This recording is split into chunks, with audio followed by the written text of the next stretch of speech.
어제 저는 수련회 중인 청년부 회원들을 만나기 위해서 소망수양관을 방문했습니다. 새벽 기도회를 마치고 그리고 바로 이어서 출발을 했는데 굉장히 주말이어서 그랬는지 많이 차량이 붐볐고 많이 막혔습니다. 2시간 이상이 걸려서야 겨우 도달하게 되었습니다.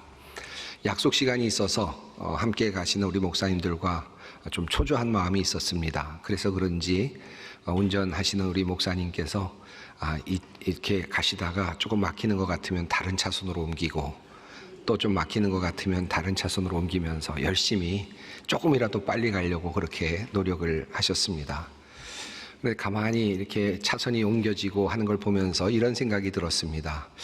이렇게 옆에서 차들이 좀 빨리 가는 것 같아서 옆 차선으로 옮기면은 그 다음부터는 제가 있었던 그 차선이 더 빨리 가고 그 다음엔 또 다시 아닌가 보다 싶어서 또 이쪽 차선으로 옮기면 다시 또 옮긴 또 다른 차선이 빨리 가는 그런 모습을 보면서 참 우리의 심리가, 우리의 마음이 참 이상하다. 결국은 비슷비슷할 텐데요. 그럼에도 불구하고 굉장히 항상 내가 있는 곳이 자꾸 처지는 것 같고 느려지는 것 같은 그런 심리적인 느낌을 받았습니다. 아마 여러분 중에도 우리 인생을 살면서도 그런 비슷한 느낌을 받는 분들도 꽤 계시지 않을까 생각합니다. 이쪽 차선을 타면 될까 생각을 했는데 또 밀리는 것 같고 또 이렇게 가면 될까 생각했더니 또 잘 안 가는 것 같고 이렇게 가면 뚫릴까 생각했는데 또 잘 안 뚫리는 그런 경험을 하는 분들이 혹시 계신지 모르겠습니다. 우리나라 사람들은 첨예한 그런 그 경쟁의 구도 속에서 살아가고 있지 않습니까? 그러다 보니까 이 빨리빨리 문화가 또 계속되고 있고 또 재수를 한다라는 말은 입시를 하는 학생들의 또 가정들의 입장에서는 거의 어떤 사형 선고 같은 느낌으로 다가오는 것이 우리들의 문화라고 할 수 있겠습니다. 마치 대학이 떨어지면 입시에 떨어지면 모든 것이 다 망한 것처럼 인생이 다 끝난 것처럼 그렇게 슬퍼하고 고통스러워하는 그런 문화가 우리 문화가 아닐까 하는 생각도 듭니다. 우리나라 사람들이 행복하지 않다라는 것은 여러 징후에서 많이 나타나고 있지 않습니까? 세계에서 3번째로 가장 비싼 집값을 지금 유지하고 있다라고 하기도 하고 또 그것 때문에 평생 동안 내가 과연 집을 마련할 수 있을까라고 고민하는 청년들이 늘어나고 있고요. 또 결혼을 그것 때문에 미루는 사람들이 늘어나고 있고 결혼을 해서는 안 될 것 같다라고 생각해서 결혼을 포기하는 사람들이 늘어나고 있고 어쩌다가 결혼을 하더라도 아이를 도저히 낳을 수가 없다. 아이를 키울 만한 능력이 없다라고 생각해서 아이를 또 포기하는 그런 사람들도 많이 있습니다. 올해 2022년 우리 출산율이 0.75명 그래서 우리 이 전 세계에서 좀 꼴찌가 됐다라고 하는 발표도 얼마 전 있었습니다. 종종 매스컴을 통해서 나오는 뉴스들 우리가 보지 않습니까? 온 가족이 함께 목숨을 끊었다라고 하는 그런 뉴스들을 들을 때마다 볼 때마다 가슴이 미어지곤 합니다. 아이들을 살해하고 그리고 죽이고 그리고 자기 자신이 죽음을 택하는 그 과정이 얼마나 처절했을까?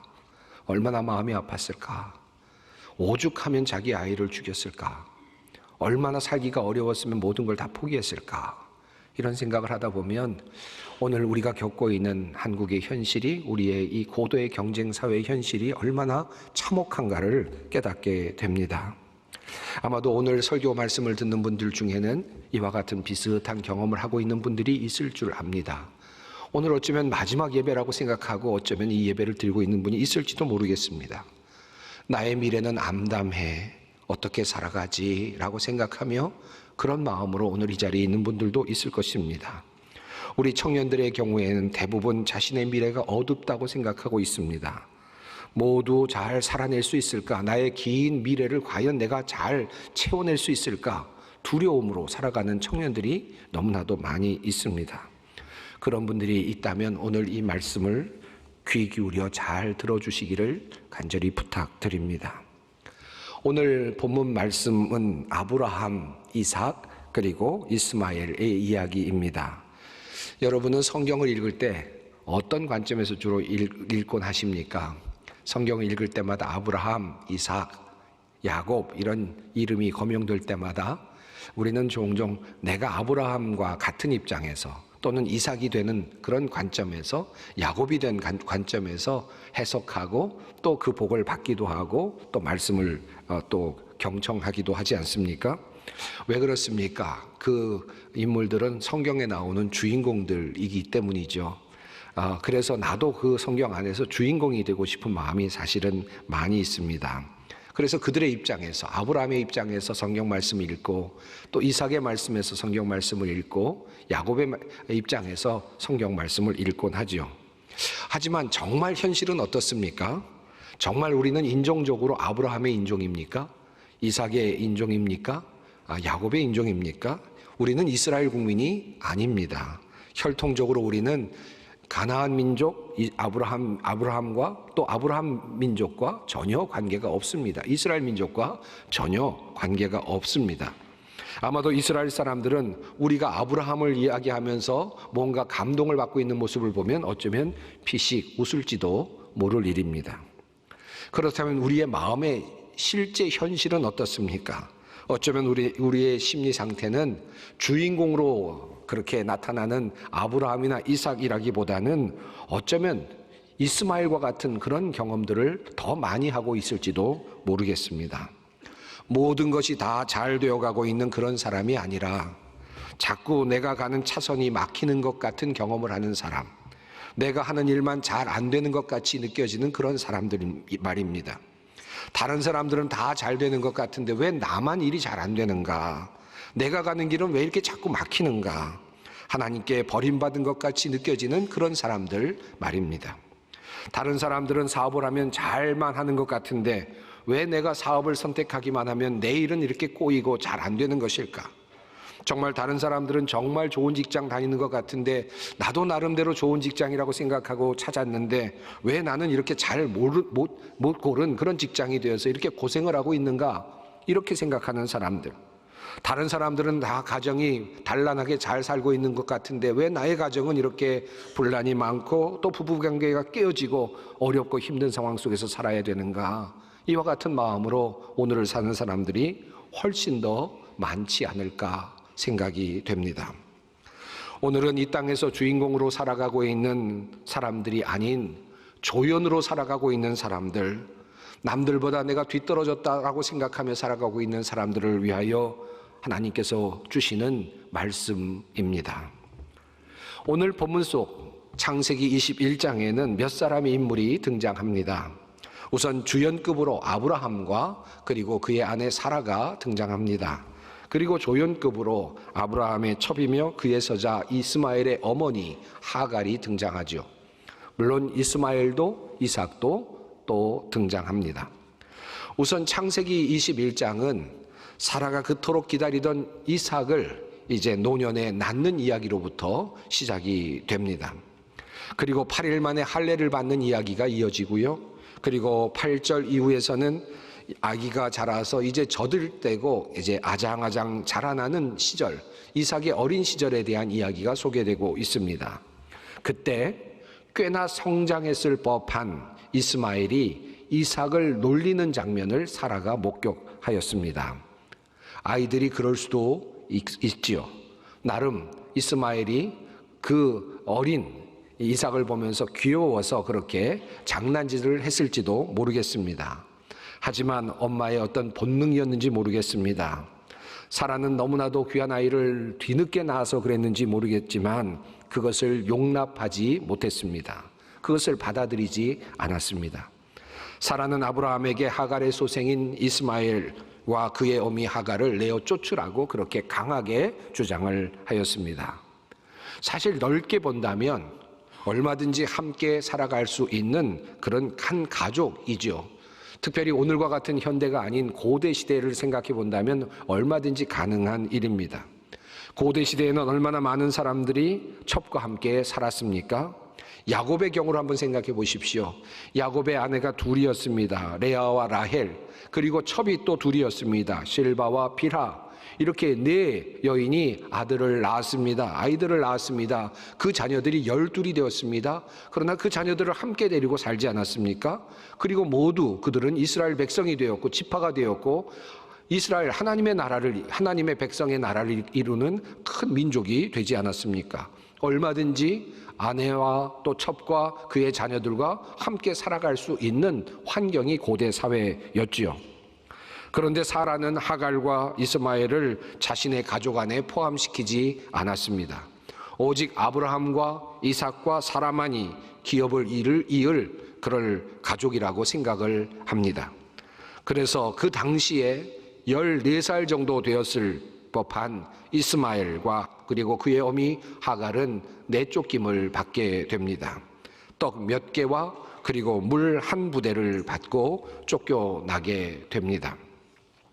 한편으로 생각하면 이 이야기는 윤리적이지 않습니다. 자비롭지도 않습니다. 본받을 만만 하지도 않습니다.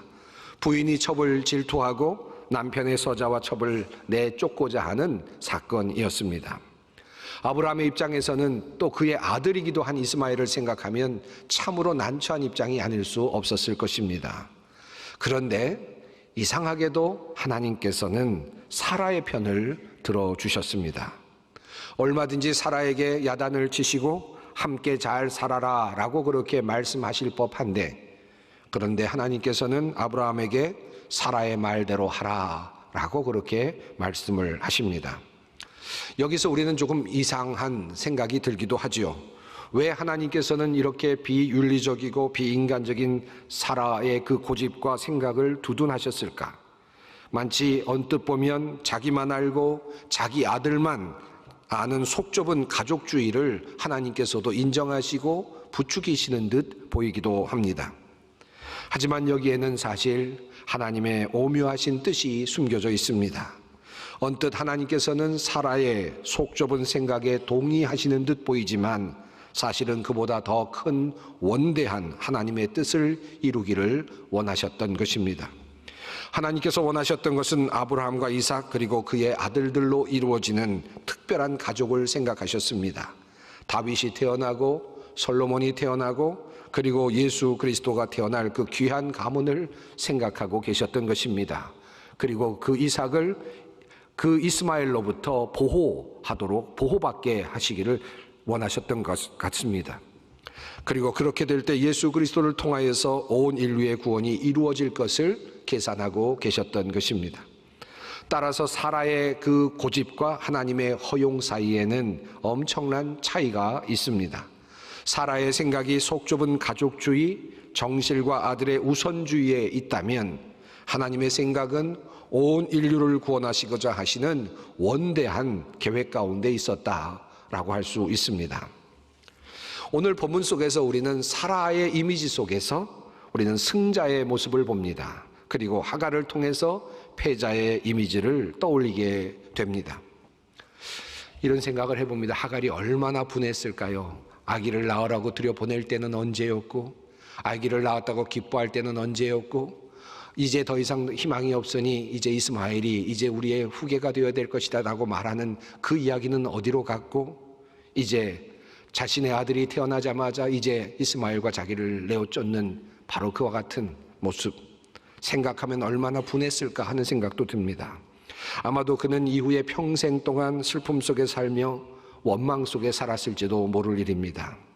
사람에게 배신당한 그 배신감, 미래에 대한 두려움, 당시 여인들이 아이를 데리고 홀로 산다는 것은 거의 죽음과 같은 일이었습니다. 그렇게 내몰려진 인생이었습니다. 그의 그런 인생이 너무나도 슬펐을 것입니다. 성경은 그 상황을 이렇게 묘사하고 있습니다. 하갈이 나가서 브엘세바 광야에서 방황하더니 가죽 부대의 물이 떨어진지라 그 자식을 관목 덤불 아래에 두고 이르되 아이가 죽는 것을 참아보지 못하겠다 하고 화살 한바탕 거리 떨어져 마주 앉아 바라보며 소리내어 우니. 슬픈 어미 하갈의 모습입니다. 자신의 아들이 죽어가고 있는 모습을 참아볼 수 없어서 멀리 떨어져 나옵니다. 이제 물이 다 떨어졌습니다. 아이는 이제 목이 말라 타들어가고 이제 죽어가고 있습니다. 더 이상 물을 구할 길이 없습니다. 아이가 옆에서 죽는 모습 차마 바라볼 수 없어서 아이를 서늘하게 보이는 관목덤불 아래 두고는 자기 자신은 멀리 떨어져 나왔습니다. 아이가 죽어가는 모습을 보이기가 어렵습니다. 아들은 죽어갑니다. 저 멀리서 아들이 신음하는 소리가 들립니다. 죽어가는 모습이 어렴풋이 보입니다. 차라리 소리를 듣지 않으려고 그렇게 멀리 나왔습니다. 얼마나 안타까운 모습입니까? 그런데 참으로 신기하게도 하나님께서 이 버려진 하갈과 이스마엘에게 임재하십니다. 그리고 하갈에게 놀라운 말씀을 하여 주셨습니다. 하나님이 그 어린 아이의 소리를 들으셨으므로 하나님의 사자가 하늘에서부터 하갈을 불러 이르시되 하갈아 무슨 일이냐? 두려워하지 말라. 하나님이 저기 있는 아이의 소리를 들으셨나니 이렇게 말씀하십니다. 하나님께서 아이의 소리를 들으셨다라고 말씀합니다. 지금 원통에서 울고 있는 사람은 하갈입니다. 하갈이 소리를 지르고 있습니다. 어린아이는 한마디 소리도 지르지 못한 채로 누워 있습니다. 그런데 하나님께서는 아이의 소리를 들으셨다라고 그렇게 말씀하시며 다가오십니다. 그리고 더 이어서 이렇게 말씀하십니다. 이런 아이를 일으켜 내 손으로 붙들라. 그가 큰 민족을 이루게 하리라 하시니라. 결국 하나님은 하갈의 눈을 밝히셔서 샘물을 찾게 하셨고 가죽 부대에 물을 채우다가 그 아이에게 마시게 하셨고 생명을 보존케 하십니다. 처량하게 울고 있었던 하갈에게 하나님께서 오셔서 그를 도우시고 약속을 주시고 그와 함께 해 주셨습니다. 이렇게 해서 이스마엘은 생명을 보존하게 되었고 하나님의 축복 속에서 큰 민족을 이루며 살아가게 됩니다. 흥미로운 성경의 표현은 이것입니다. 그 아이가 자라는 동안에 하나님이 그 아이와 늘 함께 계시면서 돌보셨다. 그는 광야에 살면서 활을 쏘는 사람이 되었다. 저는 이 말씀을 보면서 이 땅에 살고 있는 수많은 실패자라 생각하는 사람들, 나는 지독히도 복되지 못한 사람이라고 생각하는 사람들, 나는 태어날 때부터 잘못 태어났다라고 생각하는 사람들, 나는 도태되었다라고 생각하는 사람들, 나에게는 더 이상 희망이 없다라고 생각하는 사람들에게 주시는 하나님의 희망의 메시지를 발견합니다.